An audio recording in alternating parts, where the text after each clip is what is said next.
Teniški navdušenci in navdušenke, prav lepo pozdravljeni. Facebook pogovor je pred nami znova zelo zanimiv. Preselili se bomo namreč v Srbijo, kjer je v naši družbi izvršni direktor Teniške zveze Srbije, Dušan Orlandić. Lep pozdrav. Hvala na pozivu. Danes se bomo pogovarjali o zanimivem projektu, ki ga sestavljajo republike bivše Jugoslavije. Ključno sporočilo je, šport v svojem bistvu že od nekdaj povezuje in združuje ljudi, ne glede na to, iz katerega konca sveta prihajamo, kateri jezik govorimo, kakšen življenjski stil živimo. Torej, morda čisto za začetek našega pogovora nam lahko malce razložiti, kako je prišlo do te ideje, da bodo vaši fantje in dekleta zdaj imeli skupne priprave. Mi sa Teniskim savezom Slovenije i Hrvatske i Bosne i Hercegovine već duži niz godina, ajde da kažem, imamo sastanke i susrete na pre svega ovim Tenis Europa i ITF konferencijama i uvek razgovaramo o svim problemima koje imamo, jer bez obzira da li je sad Srbija sa, ne znam, najboljim rezultatima, mi svi spadamo u neke male saveze. Znači, i po nekom broju igrača i po finansijskom potencijalu, tako da svi imamo slične probleme. I onda je najlogičnije da sednemo i da razgovaramo, jer svako od nas je imao neku ideju kako je rešio određene stvari i razmjena tih ideja i rešenja nam svima znači.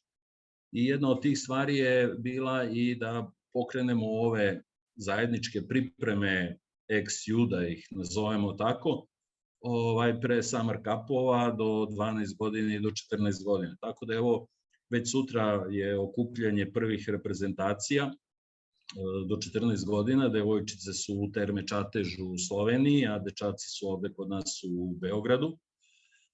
Jer to je jedna od onih stvari gde povezujemo decu, gde deca mogu da uče jedna od drugih, gde povezujemo trenere, gde treneri mogu da uče jedne od drugih, a svima zajedno to može da predstavlja jedno novo iskustvo i jedno novo, da kažem, zadovoljstvo ove igre.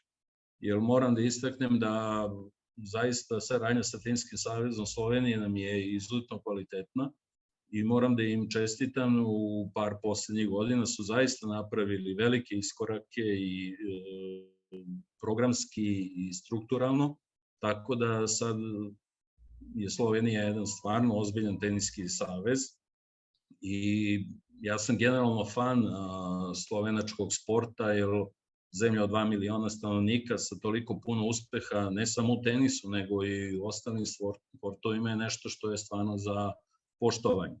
Tako da, eto, nekada je bilo samo skijanje, a sad imamo puno toga, između ostalog i tenis. I jednostavno, kažem vam, svi se mi trudimo da nekako maltene onako bez para rešavamo puno stvari i ta saradnja je uvek blagotvorna i siguran sam i Sloveniji sa naše strane, a i nama sa strane Slovenije. Ja, ravno to, omenili ste denar. Kje so morda največji problemi vseh teh zvez, ki se zdaj združujejo? In te skupne točke potem? Uvek možemo da opšte mesto kažemo sredstva. Znači, u tenisu uvek nedostaju finansijska sredstva, ali, ajde da kažemo, nije to jedini problem. Mislim da svi zajedno imamo problema u tom jednoj specifičnoj fazi iz prelaska iz juniorskog u profesionalni tenis, jer mislim da svi zajedno nemamo dovoljan broj stručnjaka, visoko kvalitetnih, koji taj tranzicijski period dobro poznaju. I mislim da je to nešto na čemu mogli da radimo u budućnosti, da upravo tu razmenjujemo iskustva i znanja. Takođe, ne spadamo u zemlje, ok, mi smo malo veći, 6-7 miliona ljudi, ali naša baza nije toliko velika da mi možemo da kažemo nikakav problem, imamo 100.000 registrovani dece, sigurno neko od njih će isplivati kao vrhunski igrač. Znači, ovde govorimo o par hiljada registrovanih igrača, govorimo o deci, što sigurno nije neka velika baza iz koje mi možemo da očekujemo da u svakoj generaciji imamo kvalitetnog igrača. Znači, rad na podizanju baze, kvalitetne osnove i vrhunski rad stručnjaka, to su neki osnovni problemi i nešto na čemu treba da radi. Omenili ste vašo bazo, je ta zdaj kaj večja? V zadnjih 15 letih imate seveda Novaka Đokovića. Kakšen je njegov vpliv na srpski tenis? To je sigurno imalo uticaja na broj igrača u Teniskom savezu.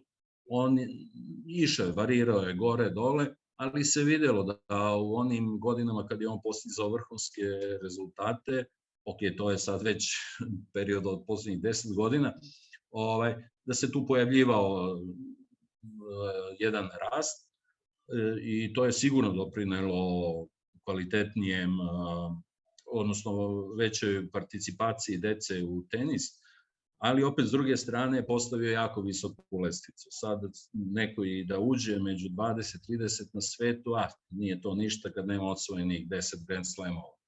Tako da na određeni način je Novak malo razmazio srpsku publiku i očekivanja od tenisera u Srbiji, jer to što je on uradio trebaju ljudi da shvate da je to jedinstveno i da pitanje da li će se ikada ponoviti.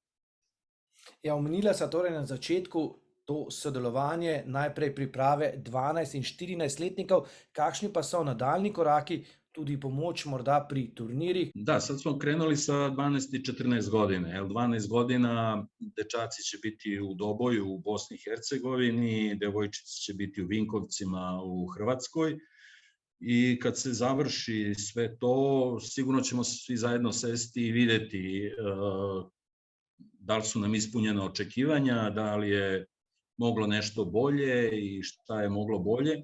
I siguran sam da ćemo i u narednim godinama nastaviti sa ovom vrstom saradnje, ali očekujem i da ćemo je proširiti na neke druge stvari.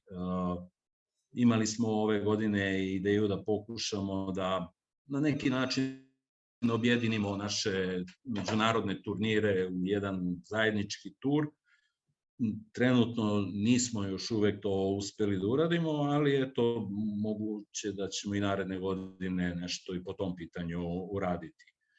Jer već imamo određenu vrstu saradnje u razmeni wild karti za neke turnire, tako da ovaj prostor ima potencijal da svi od toga možemo da imamo dobar benefit.